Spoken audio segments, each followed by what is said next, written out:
I'm going to cook Aloo Bangan, or Bangan Aloo is a vegetarian recipe.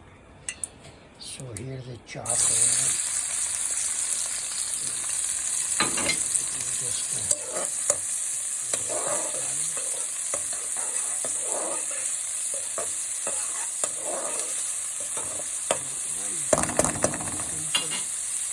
Ingredient I'm using right here is turmeric powder, Haldi, pink salt, Namak, common seed, Zeera, carom seed, which is Ajwan.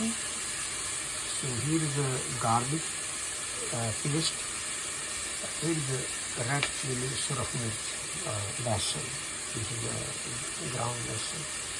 And here is a bangan, aloo, and 1 tomato.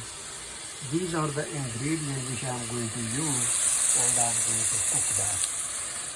Once I will add that, I am going to add a little bit of salt and a little bit water to mix it few minutes. Then after that, I am going to add all these together. I am going to peel that. I am going to cut it now. I am going to peel potato also, aloo. I'm going to cut it in little small pieces, and I'm going to chop this one tomato. Because Urdu Punjabi same name, tomato and tomato. Here's that. So once I will add that, I'm going to make short video after that.